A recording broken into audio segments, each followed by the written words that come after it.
தமிழ் தென்றலில் ஒலி வாங்கியது, தேனாற்றில் உயிர் வாங்கியது, கன்றின் குரலினில் அகரமெனும் கால் வாங்கியது, நின்று செல்லும் காவிரியில் நெடிய உடல் வாங்கியது, அன்றிலெனும் அன்னத்திடம் அடி வாங்கியது, மெல்லியலார் செவ்விதழில் மெல்ல அரும்பு கட்டியது, கல்லாத மழலிடம் கனிவாயிற் குடியிருந்தது, கற்றோர் அவையில் கவியாக இருந்தது.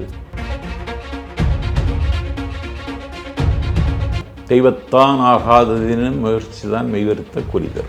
தெய்வமே தடுத்தாலும் நீ முயற்சி செய்தால் அந்த முயற்சிக்கு உரிய பலன் கிடைக்கும்னு சொன்ன உலகத்தினுடைய ஆகச்சிறந்த அறிஞர் வான்புகழ் வள்ளுவர். தானம் தவம் இரண்டும் தங்கா வானம் வழங்கா விடி. வானம் மழை பொழியலைன்னா தானத்துக்கும் தவத்திற்கும் கூட இடமில்லைன்னு சிந்தித்தவர் வான்புகழ் வள்ளுவர். தமிழே தன்னம்பிக்கை உள்ள மொழி தான். நீங்கள் 10 பாட்டு 8 தொகை 18 கீழ்கணக்கு கொத்த பதிற்று 10 ஒங்கு குறிபாடல் கற்றோர் ஏத்தும் கலி திருக்குறள் காலத்தில் பிறந்த 18 நூல்கள் 12 கீழ்கணக்கு நூல்கள். அதற்கு பிறகு சமய காலங்களில் வந்த திருமறைகள், திருப்புகழ், திருவாசகம், 4000 திவ்ய பிரபந்தம் எல்லாமே நம்பிக்கை ஊட்டுகிற நூல்கள் தான். இந்த தமிழ் இருக்கும்போது நிறைய கோயில்களில் அர்ச்சனைன்றது எப்படி தமிழ்லே இருந்தது சமஸ்கிருதம் உள்ளே வந்துருச்சு, தமிழ் விரட்டப்பட்டு விட்டது, மீண்டும் தமிழில் தான் நம்ம உள்ள. அதுதான் நடைபெறுகிற போர், கலாச்சார போர். இது ஒரு கலாச்சார யுத்தம். இல்லை, அது எப்படி சார் அது மறுவச்சு? தமிழ்லே இருந்தது சமஸ்கிருதம் உள்ள எப்படி உள்ள கோயில்களில் ஏறிச்சு, கலசம் ஏறியது அந்த மொழி? அதுக்கு பேர் தான் பார்ப்பனியம். 5 வயது பையனை போர்க்களத்துக்கு அனுப்பியவள் புறநானூற்று தாய். இந்த நேரத்தில் அவன் மறுகிறான், கடல் கடந்து வீட்டுக்கு வந்துட்டான். கண்ணீரும் கம்பலையுமாக இருக்கிறாள். ஏன் இந்த கவலை, ஏன் கன்னத்தில் கண்ணீர், கண்களில் கண்ணீர்னு கேட்கலாம். அப்பா இறந்துட்டார், அண்ணன் இறந்துட்டான், தம்பி இறந்துட்டான் அப்படின்னு சொல்லி அழுதுட்டு இருக்கும் பொழுது நான் போகிறேன் போர்க்களத்துக்குன்னு சொல்லி அடுத்த நாள் போர் முரசு ஒலிக்கிற பொழுது அவளுக்கு கன்னத்தில் முத்தம் கொடுத்து விட்டு வென்று வருவேன் என்று சொல்லி அவன் போர்க்களத்துக்கு போகிறான். இப்படி எல்லோரையும் இழந்த பிறகும் கடைசியில் காதல் கணவனையும் களத்துக்கு அனுப்பிய ஒரு மங்கை உண்டென்றால் உலக வரலாற்றில் தமிழ் மங்கை.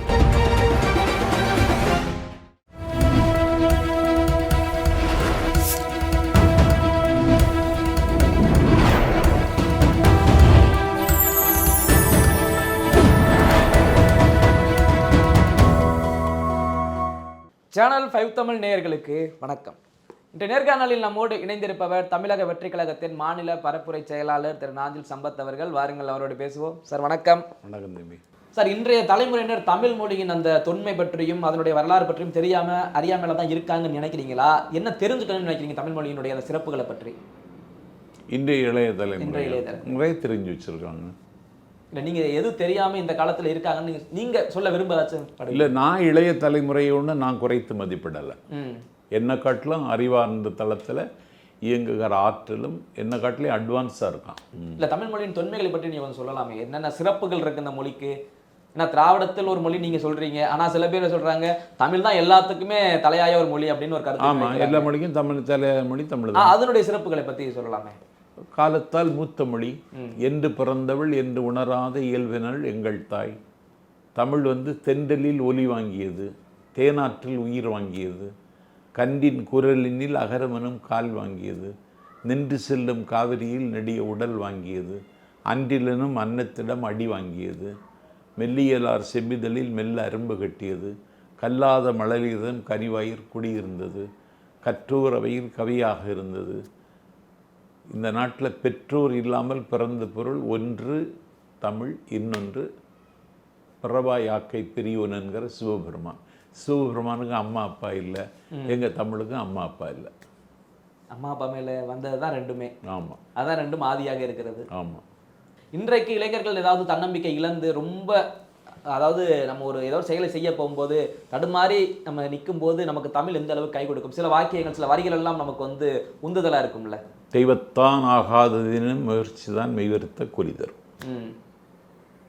தெய்வமே தடுத்தாலும் நீ முயற்சி செய்தால் அந்த முயற்சிக்கு உரிய பலன் கிடைக்கும்னு சொன்ன உலகத்தினுடைய ஆகச்சிறந்த அறிஞர் வான்புகழ் வள்ளுவர். இறந்தும் உயிர் வாழ்தல் வேண்டின் பறந்து கெடுக உலகேற்றியான். இறந்து வாழ்வதுதான் உன்னுடைய விதி என்று இருக்குமானால் அதை கடவுளின் பெயரால் சொல்வார்களானால் அந்த கடவுளும் இறக்க வேண்டும் என்று சொன்ன புரட்சிகரமான சிந்தனையாளர் வான்புகழ் வள்ளுவர்.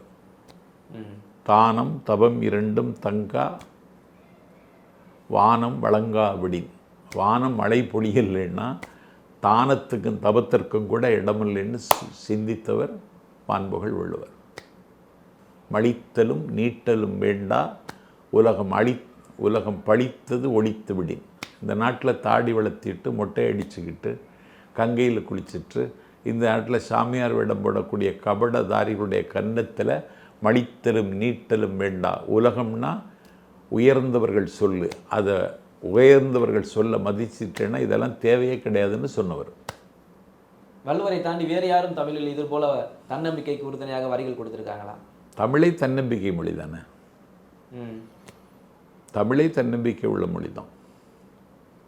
நீங்கள் 10 பாட்டு 8 தொகை 18 கீழ்கணக்கு ஒத்த பதிற்று 10 ஒங்கு வரிபாடல் கற்றோர் ஏத்தும் கலி திருக்குறள் காலத்தில் பிறந்த 18 நூல்கள் 18 கீழ்கணக்கு நூல்கள்.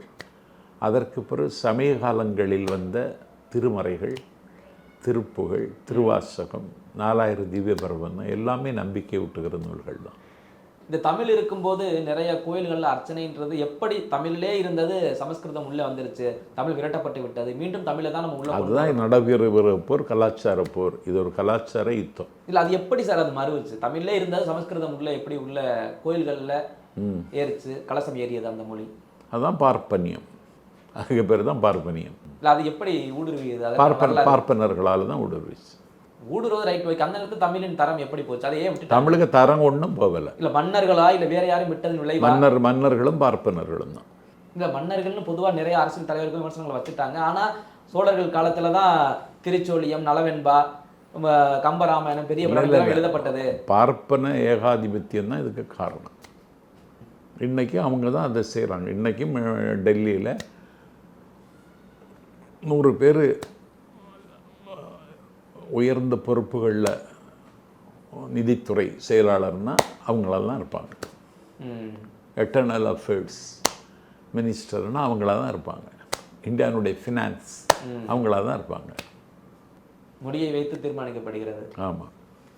Okay sir. இன்னொரு பக்கம் தமிழின் தன்னம்பிக்கைக்கு ஒரு பக்கம் உலக இலக்கணமாக இருந்தாலும் வீரத்திற்கும் தமிழ் தான் பேசப்பட வேண்டியது. வீரத்தின் இலக்கணங்கள் தமிழில் எத்தனை? அதாவது வீரத்துக்கு தமிழில் ஒளியும் ஆற்றலும் ஓம்பா ஈகையும் அழியும் என்றுவே ஐந்துரை தென்னுவது பாடாண்டினை. ஒரு போர்க்களத்துக்கு போகிற பொழுது வாகை பூகளை சூடிக்கொண்டு போனார்கள். போருக்கு போகிற பொழுது யானைகளை பயன்படுத்தினார்கள். அது சேர நாட்டின் சின்னமாக இருந்தது. ஒரு கடல் கடந்து பொருள் தேடுவதற்கு மாலை சூட்டிய மணாளன் போகிறான். அவன் தான் அந்த ஊருக்கு பாதுகாப்பாக இருக்க வேண்டியவன். வீட்டில் பொருள் இல்லைன்னா தேடுறதுக்கு கணவன் தான் போகணும். அவன் கடல்லாண்டி செல்வம் திரட்டி விட்டு வர்றேன்னு அவன் புறப்பட்டு போகிறான். அவன் புறப்பட்டு போயிட்டு கார்காலம் வரும்பொழுது வருவேன்னு சொல்லிட்டு போகிறான். கார்காலம்னா மழைக்காலம். வானத்தில் இடி இடிக்கிறது, மின்னல் மின்னுகிறது, விண்ணை குடைந்து காற்று கூ கூ என்று வீசுகிறது, கொட்டி முழக்குகிறது வானம், வெட்டி முறிக்கிறது மின்னல், மழை வரப்போகிறதுன்னு புரிஞ்சிச்சு. அப்போ அந்த அவனுடைய மனைவி, அந்த காதலி, அவனுடைய காதல் மனைவி, மழை வந்தால் வருவேன்னு சொன்னாரே, மழை வரப்போகுதே, அவரை இன்னும் காணலையேன்னு சொல்லி அவள் கவலைப்படுறான்.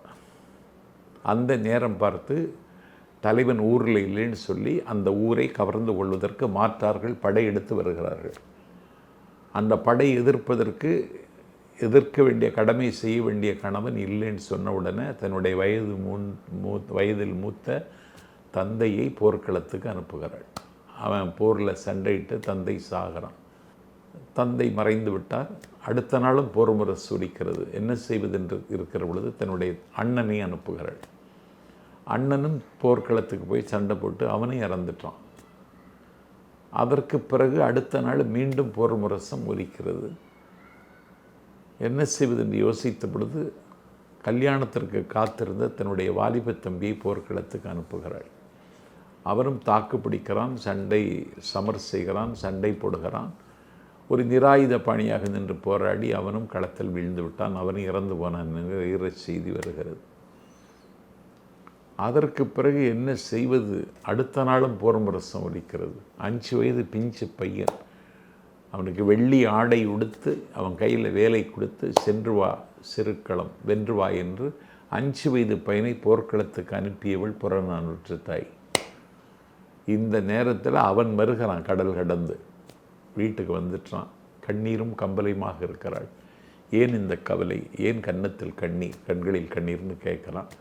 அப்பா இறந்துட்டார், அண்ணன் இறந்துட்டான், தம்பி இறந்துட்டான் அப்படின்னு சொல்லி அழுதுட்டுருக்கும் பொழுது நான் போகிறேன் போர்க்களத்துக்குன்னு சொல்லி அடுத்த நாள் போர் முரசு ஒலிக்கிற பொழுது அவளுக்கு கன்னத்தில் முத்தம் கொடுத்து விட்டு வென்று வருவேன் என்று சொல்லி அவன் போர்க்களத்துக்கு போகிறான். இப்படி எல்லோரையும் இழந்த பிறகும் கடைசியில் காதல் கணவனையும் களத்துக்கு அனுப்பிய ஒரு மங்கை உண்டென்றால் உலக வரலாற்றில் தமிழ் மங்கை. கெடுக சிந்தை கடிதிவள் துணிவே என்று புறநானூற்றில் இதுக்கு பாட்டு இருக்கு. வீரம் எந்த அளவுக்கு இருக்கோ அந்த அளவுக்கு காதலும் இருக்குல்ல. இருக்கு, காதலும் இருக்கு. அந்த அன்பு கலந்த காதல் எந்தெந்த வகையில் தமிழில் இருந்திருக்கு? அதுக்குன்னே அக இலக்கியங்கள் முழுவதும் காதல் பேசுகிற இலக்கியங்கள் தான். இன்னைக்கு எழுதக்கூடிய திரைக்கவிஞர் எழுதுகிற பாட்டெல்லாம் அதிலேருந்து அவங்க உள்வாங்கி கொண்டு எழுதுகிற பாட்டு தான். அன்பு காட்டுவதில் தமிழினுடைய இலக்கணம் அன்பை பொறுத்து அன்பிற்சிறந்த தபம் இல்லை என்பதுதான் தமிழுக்கு இலக்கணமே. உங்களுக்கு ஒரு எடுத்துக்காட்டு சமய உலகத்தில் இருந்து சொன்னால் திருப்பனந்தாள்னு ஒரு திருத்தலம் இருக்குது, பாடல் பெற்ற திருத்தலம். அங்கே இருக்கிற சிவபெருமானுக்கு தினசரி பூக்கள் பறித்து மாலை கட்டி சிவனுக்கு அணிவிப்பாள். ஒரு நாள் பூக்கள் பறித்து மாலை கட்டி சிவனுக்கு அணிவிப்பதற்கு கையை தூக்குகிற பொழுது அவளுடைய மார்பு சேலை நழுவி விடுகிறது. நழுவினவுடன் அவள் என்ன செய்துட்டா நழுவி கீழே விழுந்துருமோ என்ற நிலையில் அப்படியே அசைவிட்டு நிற்கிறாள், மாலையை போடாமல் சிவபெருமானுக்கு. சிவபெருமானை தலை குனிந்து அந்த மாலையை வாங்கி கொண்டான். அப்படி தலை குனிந்தான், அவள் போய்விட்டாள். வளைந்த மேனியோடு இருக்கிறது சிவலிங்கம். இது மன்னர் கேள்விப்பட்டார். அந்த வளைந்த மேனியை நிமிர்த்துவதற்கு யானையை அனுப்பினார். யானையினுடைய தும்பிக்கையில் கயிறினுடைய ஒரு பகுதியும் சிவனுடைய கழுத்தில் இன்னொரு கயிற்றின் ஒரு மறுமுனையும் கட்டி யானை தன்னுடைய உடலின் சக்தியெல்லாம் திரட்டி அதை இழுத்து பார்க்கிறது. வளைந்த மேனி நிமிரவில்லை. அதற்கு பிறகு ஒரு நாயனார் வருகிறார். உயிர் போனால் போகட்டும், இந்த வளைந்த மேனியோடு எம்பெருமானை பார்க்க எனக்கு மனம் வரவில்லை என்று அவருக்கு கழுத்தில் ஒரு கயிறை கட்டி அந்த கயிற்றின் மறுமுனையை சிவலிங்க மேனியில் கட்டி அவர் இழுத்தார். யானை இழுத்த பொழுது நிமிராத மேனி அந்த நாயனார் இழுத்த பொழுது நிமிர்ந்தது என்று சொன்னால் அன்புக்கு அடிபணிகிறவன் தான் இறைவன் என்பதை இது காட்டுகிறது. Okay sir. தமிழிலும் தமிழ் இனக்கணத்திலும் பல சிறப்புகளை பார்த்துட்டோம். நம் தமிழிலும் தமிழ் இனத்திலும் துரோகம் என்பது இருக்கு. எடப்பாடி தான் பெரிய துரோகி. இன்றைக்கு நம்ம வரலாற்று ரீதியில் கேட்குறேன். வரலாற்றுலையும் இருந்திருக்கு. இந்த துரோகத்திற்கு எதிராக தமிழ் ஏதேனும் வரிகள் எழுதியிருக்கா? நிறைய எழுதியிருக்கு. நீதி நூல்கள் பூரா அந்த செய்திகள் நிறைந்து கிடக்கிறது. எதிரியை காட்டிலும் துரோகி கொஞ்சம் ஆபத்து தான். ஆமாம்.